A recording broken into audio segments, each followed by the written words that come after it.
হ্যাঁ স্যার কিছু বলেন। তো নমস্কার, আমরা এই মুহূর্তে আছি আমরা কিষানগঞ্জ ঢাকসারা। আমরা বিয়েতে আছি, বিয়ের ওয়েডিং সেরিমনি। তো আমাদের একটা ফ্রেন্ড, আমাদের স্যার গুরু। তো এর কাছ থেকে কয়েকটা আমরা জানার চেষ্টা করবো যে স্যার আপনি যে এই মুহূর্তে মানে বিয়ে করে আসলেন, তো কেমন অনুভব হচ্ছে আপনাকে? আমার অনুভব অনেক ভালো আছে, ঠিক আছে, মানে অনেক ভালো লাগছে আমাকে। আর আমি যতগুলো ছেলে দেখছি এই ভিডিওটা, ওই ছেলেগুলোকে আমি বলতে চাই তোমরাও বিয়ে করো আর 4টা ছেলে বার করো। 4টা ছেলে বার করবো, 4টা ছেলে। তো বুঝতে পারলা? মানে মিস্টেক হয়ে গেলে ভুল না, কোনো ব্যাপার না, ঠিক আছে। তো আর কিছু বলতে চাইবেন যে যারা ভিডিওটা দেখছে, মানে যারা দর্শকগুলো, তাদের উদ্দেশ্যে কিছু বার্তা? ভিডিওটা দেখছেন কিন্তু ভালো না খারাপই বলছি, কিন্তু খারাপগুলো ভিডিও মানে বেশি চলে।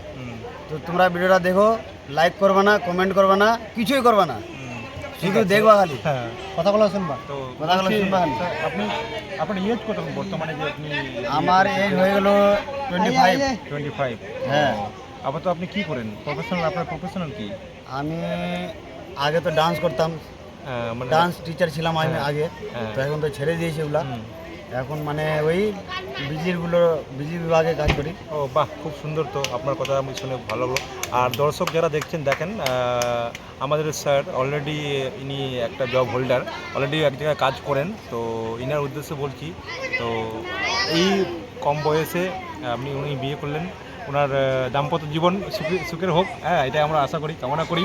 আর যারা ভিডিওটা দেখছেন অবশ্যই ইনার জন্য একটা লাইক করবেন, আমার জন্য না। আর হ্যাঁ বন্ধুরা, ওই কথাটা না আমি সত্যি বললাম, তোমরাও বিয়ে করো তাড়াতাড়ি।